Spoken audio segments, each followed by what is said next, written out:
Babel es una palabra hebrea cuyo significado es confusión, derivada de la raíz mezclada. Fue el nombre que se le dio a la ciudad que construyeron los descendientes desobedientes de Noé, a fin de no ser dispensados por toda la tierra. Génesis 11, 4 y 9. Babel también es una palabra hebrea para Babilonia. La torre y la ciudad que edificaron tenía la intención de ser un monumento al orgullo humano, ya que intentaron hacerse un nombre. Además, era un monumento a la desobediencia constante de la humanidad. Se les había ordenado que llenaran la tierra, pero intentaban evitar ser dispersados hacia otros lugares. Génesis 9.1 y 11.4. Además, era un monumento al talento humano en ingeniería, ya que las técnicas para su edificación describían el uso de ladrillos de barro para sustituir la piedra. El betún, que se encontraba en forma relativamente abundante en el valle de Mesopotamia, se utilizaba para unir ladrillos. Según Jordi Vidal, doctor en asiriología y profesor de historia antigua en la UAB, desde la Edad Media estamos intentando identificar los restos de este mito bíblico. Apostamos por la antigua Babilonia, por Sipa o Dor-Kurilkasi. A mediados del siglo XII, Benjamín de Tudela realizó un largo viaje que le condujo hasta Babilonia, donde pudo ver los restos de edificios singulares como el palacio de Nabucodonosor II. Sin embargo, no encontró nada que se pudiera relacionar con la Torre de Babel, por la que propuso la posibilidad de que no se hubiese construido en Babilonia. En Borsitia, la actual Nimrud, en ese lugar pudo describir los restos de un antiguo zigurat o gran torre escalonada que en su opinión pertenecían a la torre mencionada en el libro de Génesis. Entre 1563 y 1581, César Federici, un mercader veneciano, emprendió un viaje de Italia a Birmania.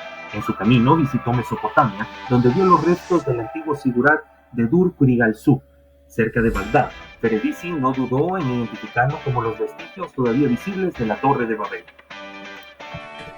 Entre los antecedentes bíblicos podemos citar que se establece que los hombres tenían una sola lengua.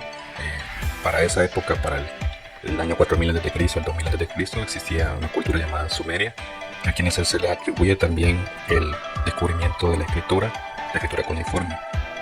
Hallaron una llanura, la que se conoce como la llanura del Sinar, e hicieron ladrillo cocido y asfalto como mezcla, cuyos edificadores dijeron: hagamos una torre cuya cúspide llegue al cielo. Ahí aparecen, de acuerdo a un relato bíblico, los idiomas. Desde entonces, muchos viajeros europeos siguieron con esta propuesta. Estaban convencidos de que efectivamente la Torre de Babel se hallaba en Aquador. El médico y botánico alemán Leonhard Rauwolf, el joyero y mercader veneciano Gasparo Galdi, el comerciante inglés John Elrer o el diplomático español García da Silva y Figueroa. Luego de un desengaño amoroso que le llevó a una profunda depresión, el noble romano Pietro de la Valle dedicó 12 años a viajar por Oriente, de 1614 al 26. En su visita a Babilonia encontró una gran colina de escombros que los habitantes de la región conocían con el nombre de Tel Babil, y que él creyó que podían ser los restos de la Torre de Babel. Siglos después, los arqueólogos se encargaron de demostrar que esas ruinas pertenecían a un antiguo palacio real babilonio que nada tenía que ver con la famosa torre.